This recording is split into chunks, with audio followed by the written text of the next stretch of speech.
Now, okay, so she sat down at your desk and he slit her throat, you said? Well, she was standing at my desk and came I up behind and slit her throat, and then she fell down screaming. And then he stabbed her some more? When he was stabbing her some more, where was he stabbing her? The neck. In July of 2015, Robert Bever was caught having murdered 4 members of his family: his mom, dad, 2 brothers, and his little sister. Rather than feeling remorse, he instead laughed over their dead bodies.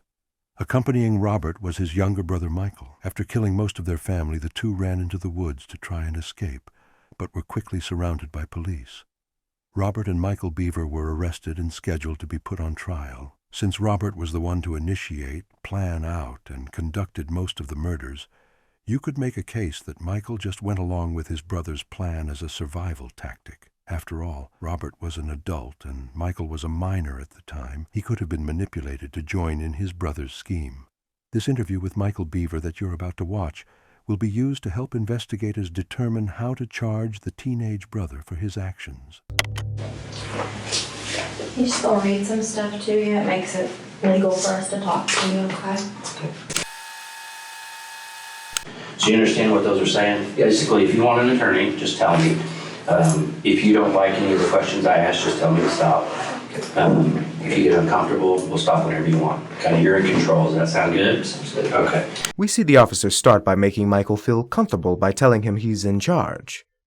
This is a common tactic to make the interviewee lower their guard, making them more likely to answer questions truthfully. The officer needs to establish the tone of the interview early on, otherwise they risk losing control of the interviewee later. You know, I'm just kind of got thrown into this, so I was hoping maybe you could kind of just go back at the beginning when all this started and kind of tell me what happened, because I need kind of the details so we know and understand what you went through and stuff. Okay, so the very start. Mm-hmm. Okay, about 2 months ago. Okay. Is when we first really started talking. So when you say we, who are you talking about? Me and my other brother is also. Your brother? Yeah, who's the best with me. And what's his name? Robert Bever. Robert? Okay. And how old is he? 18. Okay. All right, go ahead. Sorry. A couple months ago, I think back to the start of this year, we started talking about voodoo and rampage and stuff like that. Okay. I didn't take it seriously at first, but then he started buying like a body armor and stuff. Where did he buy body armor from? eBay and Amazon. And then about a month, about like June 30th, is when he came to me and said he found out that he can legally buy guns without permit in Oklahoma, that he could. Okay. And that's when he started planning. So he was buying weapons because you guys had talked about murdering. Yeah, and he started planning again. Pay close attention to how Michael keeps distancing himself from his brother's actions. Whenever the officer asks about both the brothers or points out what they both did, Michael will be quick to redirect the conversation to what just his brother did. As we can tell from his behavior, as well as his closed-off body language, Michael's guard is still up. It will be the interviewer's job to make Michael feel more open, to get more direct answers. Okay. And I went along with it because I had to figure out a way. I thought I wouldn't want to do it. I very quickly learned tonight that I didn't. Okay, that you didn't want to do it? I don't want to do it. I didn't, just because I didn't kill anyone. Okay. I stabbed someone. Who did you stab? My younger brother, Christopher. Christopher. How old's Christopher? 9, I think. What did you stab him with? My knife. What was Christopher doing when you stabbed him? He was laying on the bathroom floor. Robert was also stabbing, and Robert asked me to go over and help him. So I stabbed Christopher, and then... Where did you stab him? Side of the neck. Really? Okay. So was Christopher still alive when you stabbed him? Yes. What was he saying and doing? He was just screaming. Screaming. Did you say he was in the bathroom? Yeah, I was next to the toilet, with that bathroom. Who else was in the bathroom? I think Victoria might have been in there. About Victoria? Yeah, my 4-year-old sister. 4-year-old, okay. I want to talk about that more, but we got to try to kind of stay like chronologically, if you know what I mean. So let's go back real quick. We're talking about the ammunition being delivered, making plans. Tell me more about making plans and what you guys talked about. The officer brings the subject back to the planning phase of the murder to try and get more answers.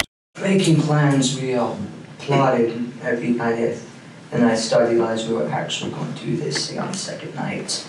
And so I started getting ready.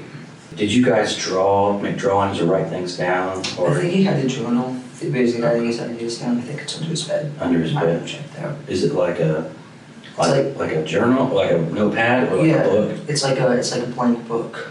Okay. A black book. I think it's like a little case or something. So do you think he wrote stuff in there? Yeah, I think he was planning in it. It might not look like it, but an important shift just happened. The officer changed from saying you to saying he, taking some pressure off of Michael. Michael starts to become more relaxed from this, as we can see from his arms uncrossing. So then the second day you said that's when you realized that it might actually happen? Yeah. What made you realize that?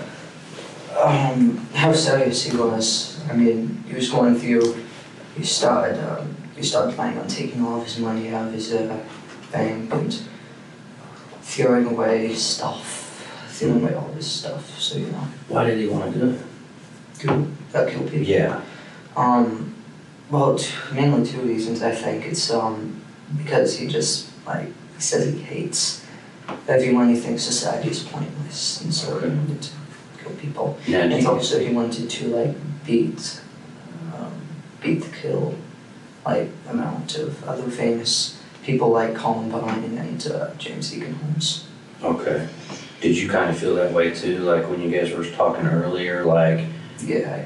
Do you have a problem with society too, do you think? No, I just... Or you were just more like the number of people getting killed was kind of interesting and exciting? Yeah. Okay. And the officer's careful navigation pays off when he gets Michael's first confession about his intention to murder. The interviewer gets Michael to admit that the high number of killings proposed by Robert sounded interesting to him. This opens the door for Michael to be held accountable for his own actions rather than having just followed his brother.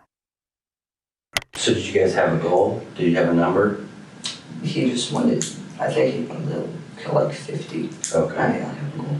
So so as the planning goes, tell me what plans you started making and coming up with. Well, originally, I think kind of stayed steady throughout the month. We wanted to kill everyone at the house first. Okay. And then wait for all the packages to show up over the weekend.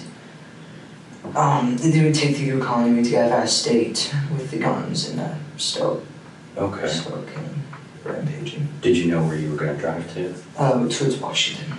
Washington State or D.C.? Washington State. So what happened after, tell me some more. Back a week before is when I started throwing away useless stuff. Okay. And so did he. What kind of stuff did you throw away? Random stuff, toys, stuff that was just piled up in my closet, and he had the room to put the body armor. And then the body armor that you had, what was it like? It was almost identical. Okay. Just a couple different models and stuff. And where is your body armor now? Oh, my vest and my helmet, it was laying in the woods. The dog pulled it off of me. Oh. I was wearing it. Oh, you were wearing it? Yeah, I was wearing this vest and the plate carrier and the helmet. So I took that, and the rest of my body armor was still in the closet. Okay. Here's another clever yet subtle tactic the officer uses. By asking Michael to describe specifically his body armor, the officer is getting Michael to be more okay with talking about himself in regards to the crime, instead of deflecting to his brother. Remember, the police have the body armor confiscated. They know exactly what it's like. What might seem like small talk or gathering evidence is actually a part of a clever strategy to get Michael to be in the position the officer wants him to be in. So then kind of what happened is, you guys started getting all that stuff together and you're throwing things away. And we doing all the packages and the holsters, alibis, all that stuff was going to get from Amazon. And so we set a date. And there, Michael said we, instead of deflecting to what Robert did in that situation. Michael is opening up more about his involvement in the crime. So was the plan to use the knives at first on the family? Use the knives. Because the guns weren't going to be here till later on? Yeah, and the guns would be too loud. So then you picked a date, you said? Yeah, which was yesterday night. It was the date. Did you pick a time and everything? Yep, midnight when most everyone was in bed except for Mom. So how did you guys know? He just came and got you, or you got him, or what you guys do? We were hanging out in our bedroom waiting. Okay, and so How did you pick the date? It revolved around with the packages and stuff would be how, because all the ammunition, he didn't want them to see that. So he killed them the day before the ammunition would get out, the day after the move. do you guys not like your mom and dad? I mean, have they, I mean, most teenagers don't like their parents, so I can understand that. Yeah, I mean, mom was okay, but dad was a little bit, Just a little bit too much. Yes. So, you guys waiting in the room, Mm-hmm. and was it right when midnight, and that's when things started? Right at midnight, my sister, she came in because she was getting to go to bed. She came in to tell us. How old is? 13. Okay. She came in to tell us that mom wanted us to get the kitchen done before we went to bed and put the cats up. And basically, we did what we planned. I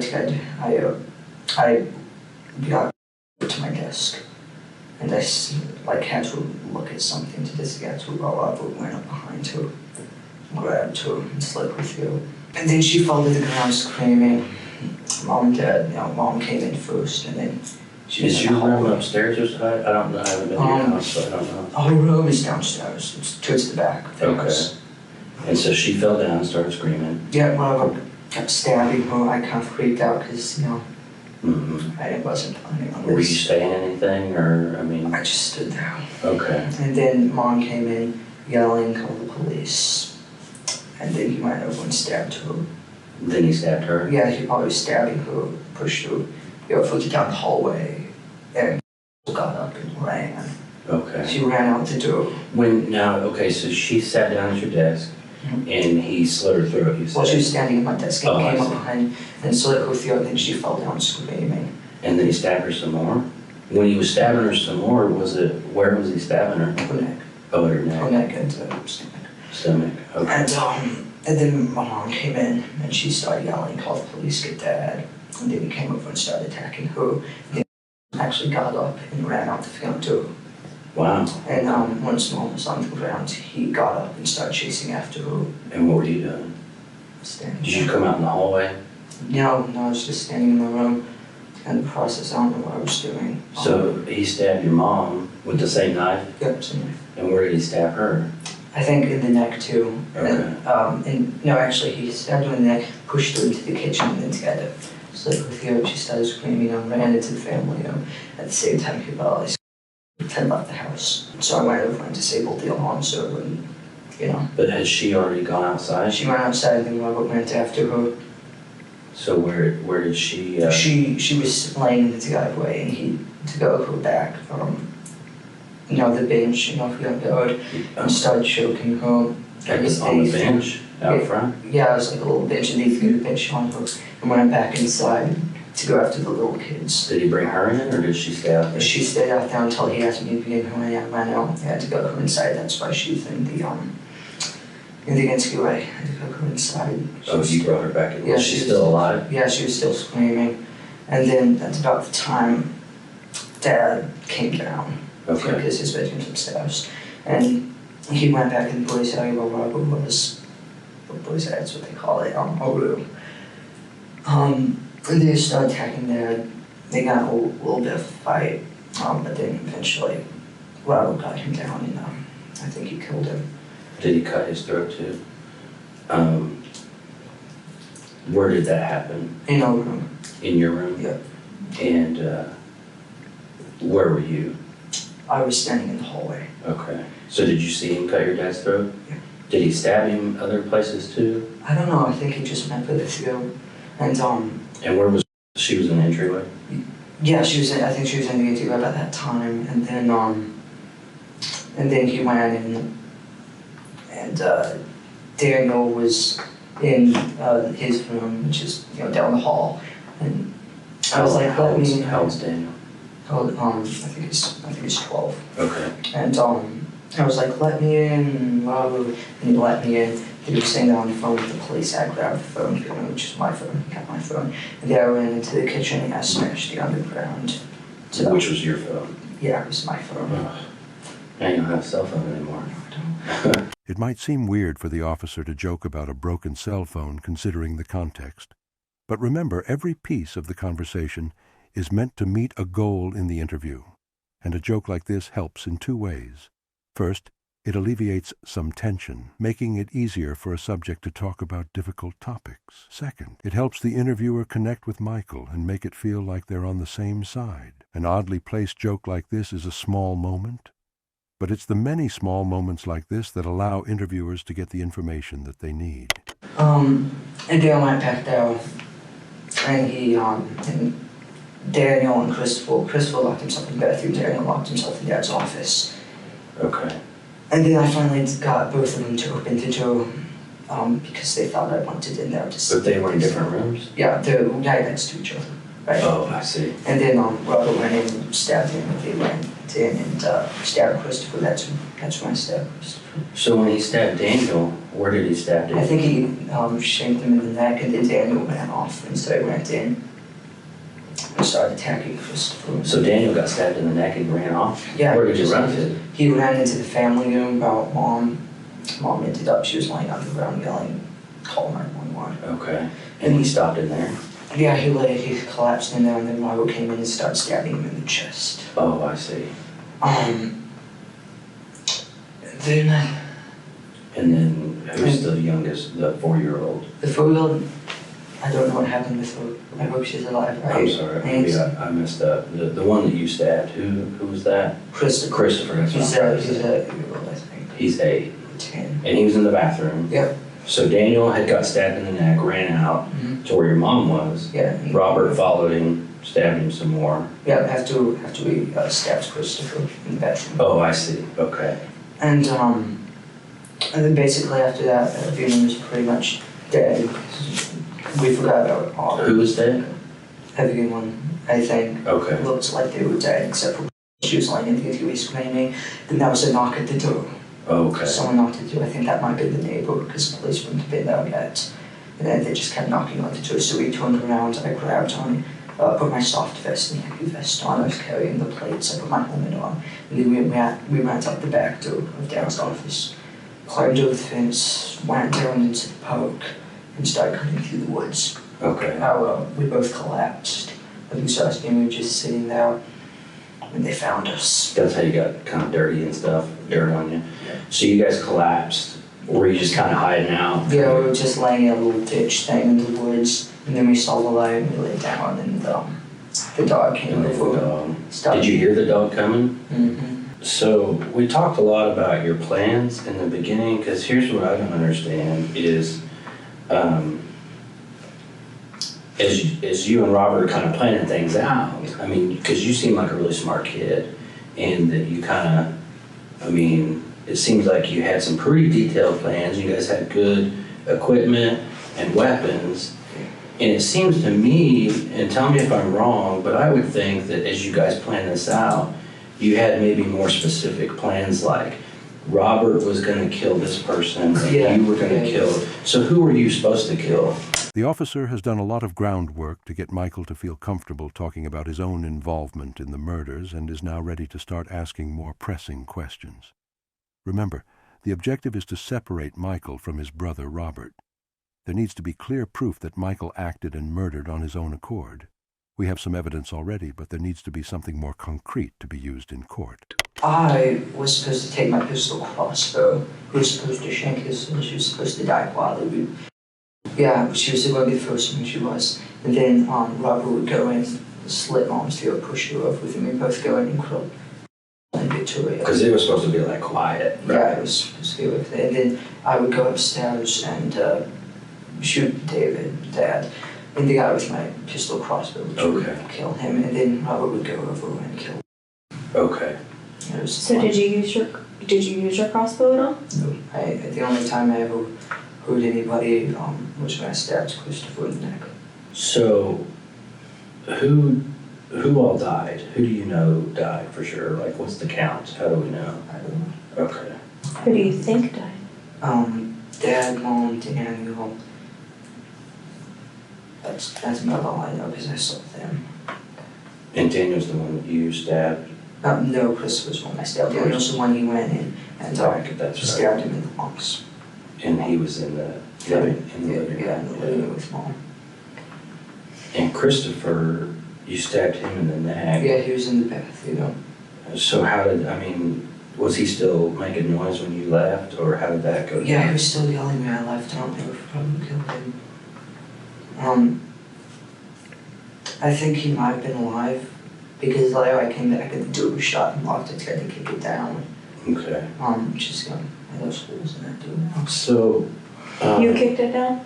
I didn't kick it down. Okay. I Who just did? got it. I just got it too. Nobody kicked it down. Oh. It stayed intact. I don't know what's in there if he's still alive. Did you, because here's what I'm seeing happen. You guys had all these detailed plans. You had all the cool stuff to make it happen. Yeah. And it kind of started falling apart. And you said, like, it didn't go as planned. Did you kind of just freak out a little bit? Like, yeah, what's really happening? Well, I didn't know it was going to like. A few things to note. Michael crosses his arms again, showing that he's more on guard after receiving the more direct questions. Michael also reiterates a stance he made previously about how he didn't know how things were going to go down when they got to the house. Then he stutters as he realizes this contradicts all the times he and the officer talked about their detailed plans. This gives the officer the leverage he needs to call out the contradiction. Yeah, you don't. But here's what's getting me is like, it's crazy because you guys worked together and made all these plans and, had it all figured out. And then when it happens, you're just kind of standing there not doing anything. And did you decide, like, Robert's going to kill everybody and I'm going to stand here and do nothing, so I better... did you... I think that was my plan. I didn't want to kill anyone or hurt anyone. I couldn't do it, so I was going to let him, kill everyone. Yeah, you stabbed somebody in the neck. No, I just kind of... Again, it seems strange that the officer offers a murder suspect an explanation for his actions. But this is another key part of suspect interviews. You want to lock your subjects into one truth to make it harder for them to get out of it when you point out a contradiction. The officer has broken down Michael's first claim and is now trying to lock him into a new story while he's vulnerable. If they can't get the truth out of Michael during the interview, they will do all they can to make it easier for the truth to come out in court. Well, what I'm saying is it's not Robert's the one that should get all the credit here. Because it's a big deal. You're going to be on the news. You know what I mean? I know. People are going to want to interview you. I don't want to be interviewed. I'm moving this. Well, but I'm just thinking... He does. Because you had said you had the plans, like, you're supposed to kill this person. Yep. He's supposed to kill this person. Were you supposed to kill Christopher? Was he your responsibility? No, it just worked out that Christopher way? and Daniel was supposed to be his responsibility. I was only supposed to kill Dad and Victoria, help with Victoria. But he had already basically done that. Yeah. So now you're left standing there. So were you trying to kill Christopher when you stabbed him in the neck? Were you just gonna... I broke his missed the middle of the neck. I think I might have even hit him in the shoulder. I certainly didn't do it hard, but I don't know. So as all this was going on, what was Robert saying? Did he say anything to you? He didn't say anything to me until we were getting ready to head out the back door. I asked him if he was okay, what was going on. He said, yeah. Okay. Did you say anything to Christopher? I just No. So you stabbed him. Now it's several hours later. How are you feeling? This whole thing, from when you first stabbed to getting caught, I think it only lasted about 30 minutes. Yeah. Yeah. But that was because it's 8 o'clock in the morning now. So it's 8 hours ago. Yeah. So how do you feel now? I Just kind of... I didn't want to do that. Yeah. I shouldn't have done that. So, I guess where I'm kind of confused is if you didn't want this anymore and you didn't want this to go down this way, why con them into opening the doors and letting this continue? I was trying to help Robert. Mm-hmm. We'll see Michael start to backpedal on his involvement with the crime. He's now being much more cautious and again redirecting the focus to Robert instead of himself. He may have helped Robert conduct the murders, but he's now saying he didn't want to. It was just to help Robert. This contradicts several of his previous claims about planning the murder and being excited about the high body count. But the contradictory statements you need in an interview need to be as concrete as possible so they can't be open to interpretation. So here's a problem that we might have, and I don't want it to be an issue for you because you've been really cooperative. You know, we're going to talk to Robert too. So he's going to give us his version of the story, and, you know, sometimes they're going to be different. So is there anything that you kind of didn't quite tell me right, or you changed a little bit, and now that you understand that Robert's going to tell me everything? But he'll probably tell you that he'll forgive them, because that's what I told him, you know, when we were sitting out in the woods, you know, to make conversation. But, you know, forensics will show you how they stabbed Christopher. What 3? What do you mean you told him? So you told him you killed 3 people? Yeah, I told him, because he asked me how many did you get. I said 3. Did you tell him who you got? No, I just said 3. I mean, along with the do thing, I was going around and, like, convincing the people who were still alive that, like, I was on their side. I called the police, you know, so they would, like, stay and Robert could get them. So they kind of stay on the ground, and he'd be able to come stab him again. Yeah. And that's all you think that he might tell me different? Is he going to lie to me? I don't know. I don't think he would lie, because I'm pretty sure the only reason he's, like, he let himself get arrested and it's not like getting a major shootout and dying from the police is because he wanted to see the aftermath. He just wanted to be famous.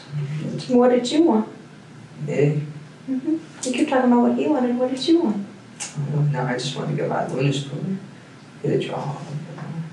But you, I mean, your big brother's telling you he wants to be famous, and you guys are making these plans. Surely you want some of that fame too, right? Yeah, I do want to do it with him, because, like, he's going to do it no matter what. He says if I don't do it with him, they'll just kill me too, or leave me there. So, do it with him. Yeah. Well, I was right. The guys that are interviewing Robert kind of gave me a quick version of what he's saying that you did. Yeah. And you haven't told me everything, okay? So I know you're not being completely honest, and I gave you one shot already. I'm sorry, I don't know what you might said. I mean, Well, you stabbed more than one person. So who else did you stab? more than 1%. Or you stabbed more than just one time? Oh, I stabbed Christopher more than one time. How many times did you stab him? I think twice. Because you don't think we're going to know that? Stop I thinking know. and go with what you know. You mentioned forensics a minute ago. I know. I mean, I'm just one of like hundreds of people that are going to look at this thing, okay? So everybody that you killed and every single stab wound that you inflicted, we're going to know about. And this is your last chance to just kind of let us know, to be honest, to man up and tell us exactly what you did and start making it right. This is a classic tactic of using the illusion of knowledge as a threat. When you think about it, if the police are going to know about everything in a crime scene from forensics, then why do they need to do an interview? While it's impossible for the police to know everything that happens, the officer here is making it feel like Michael could get caught for anything, and that he should confess more of what he knows. I hit Christopher. I did not stab Victoria with Daniel. You did not stab Victoria. I tried to stab Mom. You stabbed them all. When she was walking away, I tried to go for her neck, but, you know. So you cut her neck. You stabbed Christopher in the neck. How many times did you stab Christopher? 2 or 3, I think. And who else did you stab? Besides Mom. Because here's the thing. Everybody's been stabbed. And you both had knives. And we know you both stabbed everybody. So you guys are kind of at the same level. And so now it's who's going to be honest and make this right? And who's a liar? Okay, which one do you want to be? I'm not. Okay, so you're a man of your word? Yes. Okay. And do you want to make this right and do the right thing at this point in time? Yes. Okay. What else are you Okay. missing? You want to start over then? I'm like, You tell us where you need to start. he stabs. I didn't stab. I was stabbed through a window. So, What about the crossbow? the crossbow, yeah. It was pulled back, like it didn't have a bolt or arrow or anything. I got fired and broke. It broke? Yeah, I never that's trying to use it. It broke. It's cheap. So it broke before last night? It broke when I got to got fired because I wasn't able to do anything, and I just need to unclock it. Instead of going around, I pulled the ticket going this thing, And that was a while ago, or that was last night? Oh, that was last night. Because you were supposed to use it. I was supposed to use it. I was caught back and I wasn't going to use it, so I had to, unclock it and it broke. So nobody's gonna have any crossbow injuries? No, they're not. Okay. What about the big knife, the machete? Did that get used on somebody? I think he might have used it on it. I think that's what he might have used to stab him in the chest. And what about the surgical blade knife? I think that's what someone was good with, too. So yeah, I think he used all of them. I only used the one. I used the green one. You only used the green one? Yeah. And you're sticking to that? How do you feel about what you've done now? I didn't like it the minute it started. How do you feel about your mother? You watched her get stabbed, you cut her throat yourself, and you watched her bleed all over the place and scream. How does that make you feel? I don't think about it. You don't want to think about it? And Christopher, your little brother, you stabbed him in the neck. What has he ever done to you?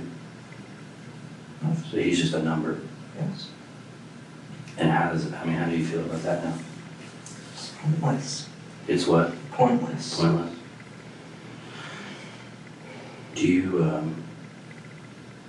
Would you be willing to write us a statement kind of explaining what we just talked about? Yeah. Why does the officer have Michael write everything out if the interview was being recorded? It's yet another tactic to gather evidence. Writing takes more time and thought than talking. While writing down a series of events, the person will likely include new details that they didn't recall before. In a crime like this, where having as many details as possible matters, steps like this can be crucial in coming to the truth.